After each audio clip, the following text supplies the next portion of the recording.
نحمده ونصلي على رسوله الكريم أما بعد فأعوذ بالله من الشيطان الرجيم بسم الله الرحمن الرحيم والتين والزيتون وطور سينين وهذا البلد الأمين لقد خلقنا الإنسان في أحسن تقويم ثم رددناه أسفل السافلين إلا الذين آمنوا وعملوا الصالحات فلهم أجر غير ممنون فما يكذبك بعد بالدين أليس الله بأحكم الحاكمين صدق الله اللہ تعالی جل جلالہ نے یہاں تین اور زیتون، انجیر اور زیتون، زیتون کو ہم بھی زیتون کہتے ہیں، عرب بھی زیتون کہتے ہیں، اور طور سینین وہذا البلد الامین، یہ تین مقامات، کیونکہ زیتون تین اور زیتون سے بھی علماء فرماتے ہیں کہ جہاں یہ ہوتے ہیں وہ مراد ہے، وہ مبارک جگہ مراد ہے۔ تو تین جو ہے یہ دمشق میں زیادہ ہوتے ہیں، شام میں، زیتون بیت المقدس میں زیادہ ہوتے ہیں۔ تو یہ جو تین اور زیتون ہے، اس سے جہاں سے عیسیٰ علیہ السلام اٹھے تھے، اللہ تعالیٰ کا پیغام اٹھائے تھے،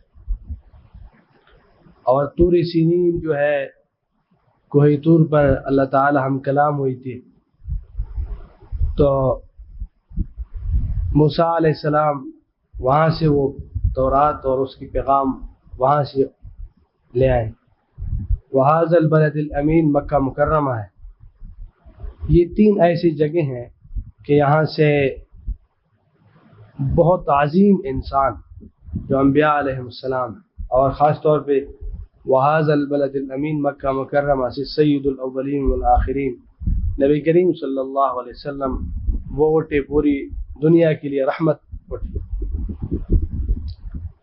تو ان سب مبارک جگہوں اور علاقوں کو اللہ تعالیٰ جل جلالہ قسم کہتے ہیں اس پہ، یعنی اس کو گواہ بناتے ہیں کہ ہم نے انسان کو لقد خلقنا الانسان فی احسن تقویم، کہ انسان کو ہم نے بہت بڑے عمدہ ساخت، بہترین ساخت میں بنایا ہے۔ تو اللہ تعالیٰ جل جلالہ نے یہ جگہ گواہ کر کے بنا کے قسم کھایا ہے، لقد خلقنا الانسان فی احسن تقویم، بے شک ہم نے انسان کو بڑے عمدہ انداز میں پیدا کیا ہے۔ ثم رددناہ اسفل سافلین، پھر ہم نے اسے سب سے نیچے پھینک دیا ہے، یعنی جب اپنے مقام کو نہیں پہچانتے، اور اللہ تعالیٰ جل جلالہ نے جس کو اعلیٰ اور بہترین صلاحیتوں سے پیدا کیا ہے اس کو ضائع کرتے ہیں، تو پھر یہ جانوروں سے بھی بدتر ہوتے ہیں۔ اولئک کالانعام بل ہم اضل، اور یہ جو بہت سب سے بہتر اور بلند مقام کے حامل تھے یا بلند مقام پہ فائز تھے، اللہ تعالیٰ اس سے سب سے نیچے گرا دیتے۔ جب اپنے آپ کو نہیں پہچانتے، اپنی ذمہ داریوں کو نہیں پہچانتے، اپنے رب کو نہیں پہچانتے، تو پہلے اس کو نیچے گراتے۔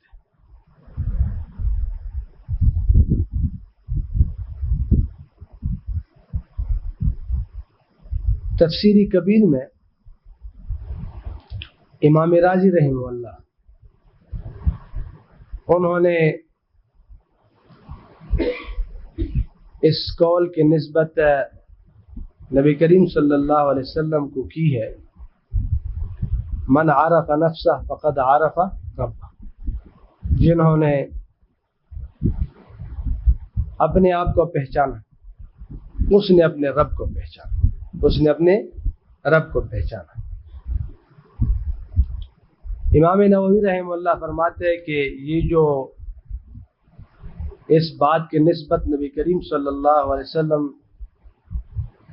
یہ اس کو کرنا یہ ثابت نہیں ہے، یہ ثابت نہیں ہے، بلکہ یہ یحییٰ ابن معاذ رحمہ اللہ کا قول ہے، ایک بڑے جلیل القدر محدث اور ولی اللہ ہے، اس کا قول ہے۔ پھر علماء نے سب کو قبول کیا، یعنی صوفیاء کرام نے، مشائخ نے اس کو قبول کیا کہ من عرف نفسہ فقد عرف رب۔ تو اس کے مضمون سے کس نے اختلاف نہیں کیا، وہ کہتے ہاں ٹھیک کہتے ہیں کہ جس نے اپنے آپ کو پہچانا اس نے اپنے رب کو پہچانا، اس نے اپنے رب کو پہچانا۔ اللہ تعالیٰ جل جلالہ نے انسان کو بہت عظیم صلاحیتوں کے ساتھ پیدا کیا ہے، باقی مخلوق سے بہت ممتاز ہے، اور ایسی صلاحیت دی ہے اللہ تعالیٰ نے کہ تمام مخلوقات پر یہ کیا ہے، ایک سلطان ہے، اس کے بادشاہ ہے، اور اس کے سب اس کے ماتحت ہے، اس سے فائدہ اٹھاتے ہیں، سب اس کی کیا ہے، اس کے لیے اللہ تعالیٰ نے مسخر بنائے ہیں، لیکن اس کو عقل فہم دیے فائدہ اٹھاتے ہیں۔ چھوٹا بچہ ہوتا ہے، اونٹ میں نکیل ڈالتے ہیں اور کھینچ کے لے جاتے ہیں، ایک لمبی قطار ہوتی ہے، آخر میں چھوٹا بچہ ہوتا ہے اور اونٹ کی ایک لائن ہوتی ہے، اس کے پیچھے چلے جاتے ہیں۔ حالانکہ جب ایک اونٹ سرکش بن جاتا ہے اور بدک جاتا ہے، اللہ تعالیٰ کی جو فطرت ہے اس سے تھوڑی سی اس سے بغاوت کرتے تو پورا علاقہ نہیں سنبھال سکتے اس کو۔ یہ قربانیوں کے ایام میں یہ جانور تھوڑے سے بستی میں آتے ہیں تو پھر سب پریشان ہوتے، پھر کیا ہوتے، سب پریشان ہوتے۔ تو اللہ تعالیٰ جل جلالہ نے ویسے تو اس کو مسخر کیا انسان کے لیے، لیکن انسان ہر چیز سے فائدہ اٹھا رہا ہے۔ انسان کو اللہ تعالیٰ جل جلالہ نے ایسی خاص صلاحیت عطا کی ہے۔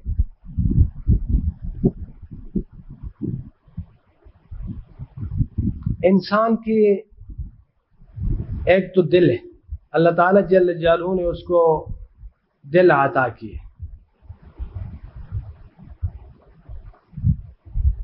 یہ بادشاہ ہے ہمارے اندر کی جو بادشاہ ہے، تمام اعضاء پہ یہ جتنے بھی ہمارے اعضاء ہیں سب کی کیا ہے، یہ بادشاہ ہے۔ دل جو ہے اس میں ہمارے جو اچھی صفات ہے اس کا مرکز بھی دل ہے، جو برے صفات ہے اس کا مرکز بھی دل ہے۔ یہ بحث تھوڑی سی باریک ہے، میں تھوڑا کیونکہ آگے تھوڑا سے ایک ترتیب سے جاؤں گا، تو اس ترتیب سے جو علماء تو ویسے بھی جانتے ہیں، عام ساتھی تھوڑے سے اس کو تھوڑا سے توجہ سے اس کو سنیں۔ تو یہ انسان جو ہے وہ ایک تو دل ہے، اللہ تعالیٰ نے انسان کو قلب دیا ہے، دل دیے، تو اس میں تو جتنی بھی اچھی صفات ہے برے صفات ہے اس کا مرکز ہے۔ اس پر ہم بات کرتے رہتے ہیں، اور جس طرح صفات ہوتے ہیں انسان کی اسی طرح پھر خیالات ہوتے ہیں، پھر اسی طرح جذبات ہوتے ہیں، پھر اسی طرح ارادے بنتے ہیں، اسی طرح انسان عزم کرتے ہیں، اس طرح پھر عمل کرتے ہیں۔ تو یہ ایک سلسلہ ہوتا ہے جو انسان کرتے رہتے ہیں۔ اگر دل صالح ہے تو پھر خیالات، جذبات، ارادے، اعمال سب صالح ہیں۔ اگر دل خراب ہے تو خیالات، جذبات، افکار اور یہ ساری چیزیں کیا ہوتے ہیں، سب بیکار ہوتے ہیں۔ یہ ایک چیز تو یہ ہے۔ ایک اللہ تعالیٰ جل جلالہ نے انسان کو عقل دی۔ عقل ایک الگ قوت ہے۔ عقل جو ہے یہ انجام کو دیکھتے ہیں، اور ابتدا میں جتنے بھی مشکلات ہوں عقل اس کی پرواہ نہیں کرتی، بلکہ عقل جو ہے وہ عاقبت اور انجام کو دیکھتے ہیں کہ انجام کیا ہے۔ اگر ابتدا میں مشکلات ہیں، عقل کا فیصلہ یہ ہوتا ہے کہ یہ کام کر ڈالو کیونکہ نتیجہ بہتر ہے، اور اگر ابتدا میں خواہشات نفس ہے اور انسان کو اچھے لگتے ہیں، سہولت ہے، راحت ہے، لیکن آخر میں انجام تباہی بربادی، تو عقل کہتے ہیں نہ جاؤ اس طرف۔ تو اللہ تعالیٰ جل جلالہ نے ہمارے اندر ایک قوت ڈالی ہے جو عقل ہے، جو کیا ہے؟ عقل ہے۔ ہمیں ایک صلاحیت عطا کی ہے عقل کی، کہ جو دوسری مخلوق میں وہ صلاحیت نہیں ہے۔ انسان کو اللہ تعالیٰ جل جلالہ نے ہم سب کو ایک صلاحیت دی ہے، بہت عظیم الشان صلاحیت ہے، کہ عقل وہ انجام کو دیکھتے ہیں، اور ابتدا میں نہ مشکلات کو دیکھتے ہیں، نہ ابتدا میں راحتوں اور ان چیزوں کو دیکھتے ہیں، بلکہ اس کی پوری نظر انجام پہ ہوتی ہے، اور ہمیں کہتے ہیں کہ آپ یہ کریں یا نہ کریں۔ لیکن عقل ایسی ہے کہ عقل چھیڑ چھاڑ نہیں کرتی، یعنی عقل ایک رہنمائی تو دیتے ہے، باقی آپ سے الجھتے نہیں ہے کہ آپ عقل کے رہنمائی کے بعد اگر انسان خواہشات نفس کے مانتے ہیں اور ٹوٹ پڑتے ہیں تو عقل کچھ نہیں کہتی، بس خاموش کھڑے ہو جاتے ہیں۔ عقل کا کام ایسا ہے جیسے کہ ایک مشیر ہوتا ہے، ایک ڈاکٹر ہوتا ہے، آپ کو کہے یہ نہ کرے، یہ آپ کے لیے مضر ہے، اور یہ کھائیں، یہ آپ کے لیے کیا ہے۔ باقی ڈاکٹر آپ کی کوئی پہرےداری نہیں کرتے، آپ کرتے آپ نے مرضی، نہیں کرتے بھی آپ کی اپنی مرضی۔ تو ہماری جو عقل ہے وہ ہمیں رہنمائی تو ضرور کرتے ہیں، رہنمائی کرنے کے بعد وہ پیچھے ہٹتے ہیں اور پھر بس کام ہمارے حوالے ہوتا ہے۔ لیکن ایک بہت اعلیٰ قسم کے اللہ نے ہمارے ہاں ایک صلاحیت پیدا کی ہے جو عقل کی صلاحیت ہے۔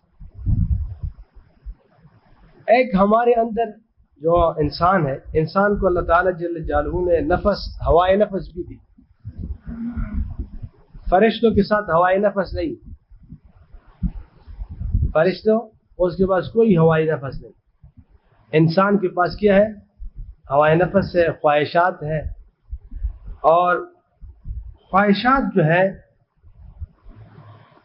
اور نفس جو ہے، اس کا مزاج سمجھنا بہت اہم ہے، خاص کر ہمارے جو یہ راہ سلوک میں اور تصوف میں، اس اپنی اصلاح میں، رب کے تعلق میں، اس چیز میں اس کو سمجھنا بہت اہم۔ نفس جو ہے اس کی مثال بچوں کی طرح ہے، جیسے کہ دودھ پیتی بچے ہوتے، بچے، چھوٹے بچے، ہمارے اکابر اس کی مثال ایسی بیان کرتے ہیں۔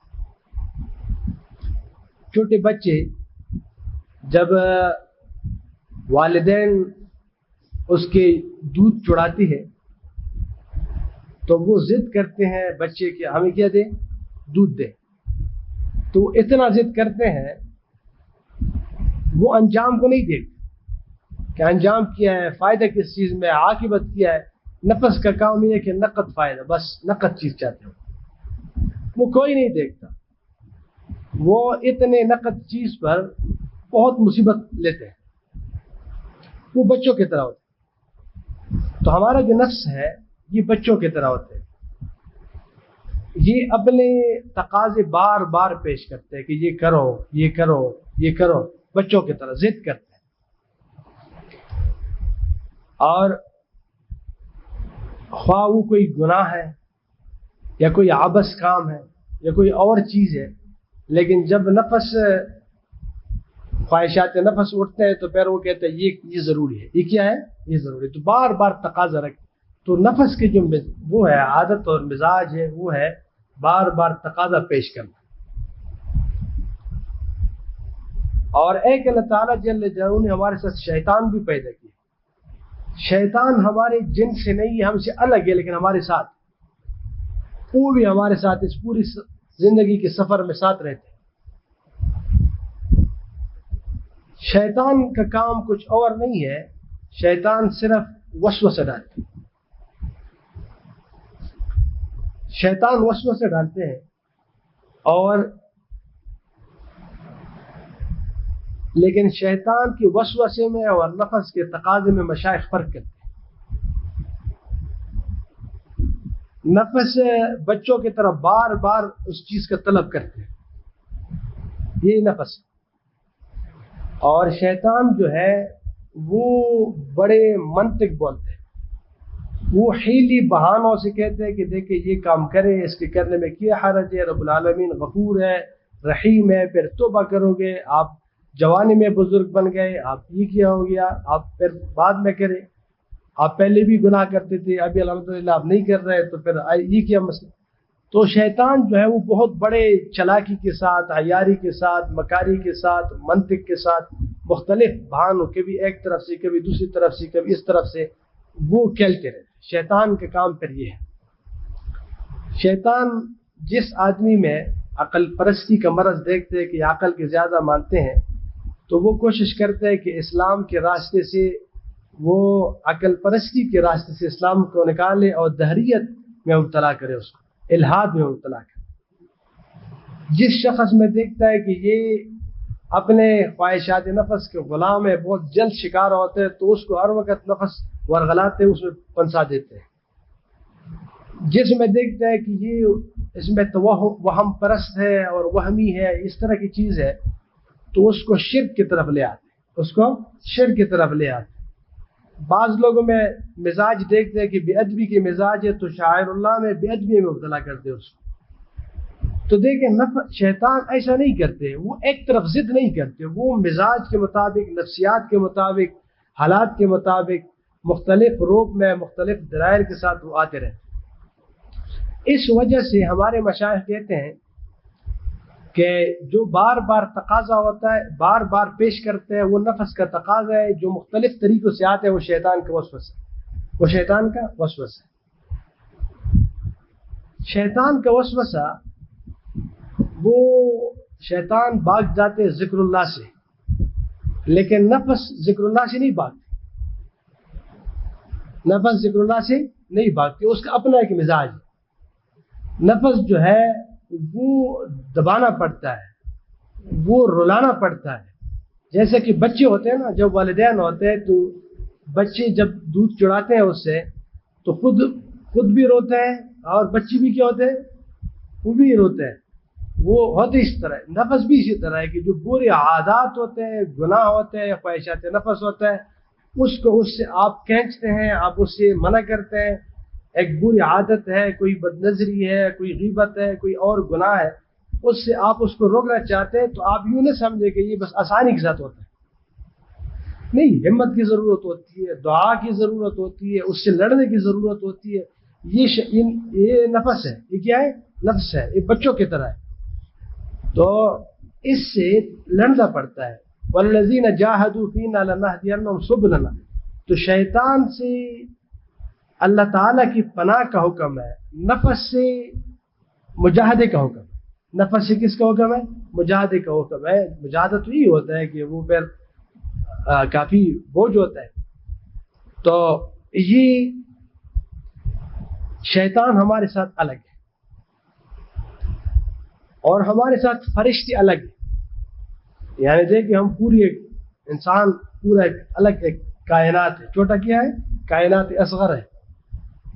تو فرشتے ہمارے ساتھ ہوتے ہیں۔ فرشتے بھی دو قسم کے ہوتے ہیں ہمارے ساتھ۔ ایک فرشتے ایسے ہیں کہ جو ہمارے حفاظت پر مأمور ہے، ہمارے حفاظت پر مأمور ہے۔ لہو معقبات من بین یدیہ ومن خلف یحفظونہ، وہ اس کی حفاظت کرتے اللہ تعالیٰ کے امر سے، اللہ تعالیٰ کے امر سے اس کی حفاظت کرتے۔ اللہ تعالیٰ جل جلالہ نے فرشتے مقرر کیے، جب اس کی منشا ہو تو پھر حفاظت ہوتی ہے۔ آپ دیکھتے ہیں کہ بڑے سخت حالات میں ہر طرف سے موت ہوتا ہے، اللہ تعالیٰ بچاتے ہیں کسی۔ ایسا ایکسیڈنٹ ہوتا ہے کہ بچنے کے بارے میں سب حیران رہتے ہیں کہ کیسے بچ گیا، اور کبھی ایسا ہوتا ہے کہ انسان ٹھیک ٹھاک گھر میں بیٹھا ہوتا ہے، صرف موت کے لیے باہر نکل جاتا ہے، موت کے لیے، کیونکہ وہ اس کا بس وقت پورا ہوتا ہے۔ تو اللہ تعالیٰ جل جلالہ کی حفاظت کے فیصلے ہوتا ہے، تو پھر انسان جو ہوتا ہے کہ ایک بم میں بھی کیا ہوتے ہیں، بیچ میں محفوظ ہوتے ہیں۔ جب عام ٹھیک ٹھاک ہوتے ہیں، راستے پہ چلتے گر جاتے، مر جاتے، اس کی مرضی، اس کی مرضی۔ تو عرض یہ کرنے دی کہ فرشتے ایک حفاظت کے فرشتے اللہ کے حکم سے حفاظت کرتے ہیں، جب نہیں کرتے تو بس حوالے کرتے ہیں۔ اور ایک کرامن کاتبین جو لکھتے ہیں، جو کیا کرتے ہیں؟ لکھتے ہیں، یہ معمول ہے۔ یہ انسان کے ایک دل ہے، ایک عقل ہے، ایک نفس ہے، شیطان ہے، فرشتے ہے، پورے کمپنی، پورے ایک ترتیب سے چلتی اس طرح۔ اور اللہ تعالیٰ جل جلالہ نے انسان کو صلاحیت بھی بہت عظیم دی ہے. ایسے یہ تو الگ چیز ہے، استعداد دی، بہت سارے انسان کو صلاحیتوں سے نوازے ہیں، انسان سے بہت زیادہ عظیم شان صلاحیت دی ہے انسان کو. اور پھر آپ دیکھیں کہ پوری کائنات کو جتنی بھی چیزیں ہیں سب کی خدمتوں کا مرکز کون ہے؟ وہ انسان. یعنی انسان جو ہے وہ اشرف المخلوقات ہے، انسان جو ہے وہ مسجود الملائکہ ہے. جس نے سجدہ نہیں کیا شیطان ہے، اللہ تعالیٰ نے اس کو کیا اپنے رحمت سے محروم کیا.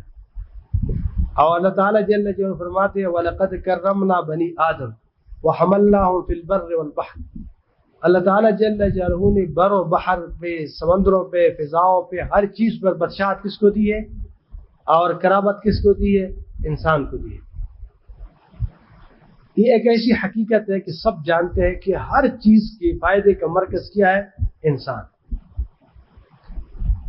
اعلیٰ مخلوق سے لے کر ادنی مخلوق سے لے کر سورج سے لے کر آپ جائیں، جتنے بھی آپ گٹر کے کیڑے جو ہے اس تک چلے جائیں، وہ سب کیا ہے؟ انسان کے خدمت میں لگے ہیں اور ان کی صلاحیتوں کا فائدہ صرف انسان ہی اٹھاتے. بس ہر چیز کا فائدہ انسان لیتے ہیں. یہ ایک حقیقت. اور پھر ہم دیکھتے ہیں کہ اس کائنات میں ایک ذرہ بھی کیا نہیں ہے؟ عبث نہیں. کوئی ایک ذرہ بھی عبث اور بے فائدہ نہیں. تو جب انسان اپنے اس شخصیت کو دیکھتے ہیں، اپنی صلاحیتوں کو دیکھتے ہیں، اپنے اس مقام کو دیکھتے ہیں کہ میری صلاحیت کی ہے، اللہ تعالیٰ نے اس کائنات میں مجھے مقام کیا دیا ہے، تو جب وہ دیکھتے ہیں کہ اس پوری دنیا میں سب سے بہترین صلاحیتوں میں اللہ تعالیٰ نے مجھے نوازا ہے، سب سے زبردست استعداد اللہ تعالیٰ نے مجھے دی ہے، اللہ تعالیٰ جل جلالہ نے عقل کے اور ان چیزوں کی یہ صلاحیت مجھے عطا کی ہے، اور پھر اس پوری کائنات کو میرے لیے خادم بنایا ہے اور مجھے مخدوم بنایا ہے، اور پوری کائنات میں کوئی چیز عبث نہیں ہے اور کوئی بھی فائدہ نہیں، تو وہ اس نتیجے پر پہنچ جاتے ہیں کہ ربنا ما خلقت ھذا باطلا، یہ کوئی چیز باطل نہیں ہے. اور ہم بھی کس لیے پیدا ہیں؟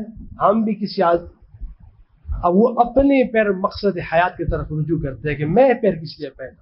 تو ظاہر بات ہے کہ وہ پھر جاننے کی کوشش کرتے ہیں کہ جب کوئی چیز بے فائدہ اور بے مقصد نہیں ہے تو میری زندگی کی بھی کوئی بہت عظیم الشان مقصد ہو سکتی ہے. کیونکہ جب گٹر کی کیڑی کی زندگی کا کوئی مقصد ہے تو میں جب اشرف المخلوقات ہوں میری مقصد حیات نہیں ہوگی. افحسبتم انما خلقناکم عبثا، آیا تم یہ گمان کرتے ہو کہ انسان کیا ہے؟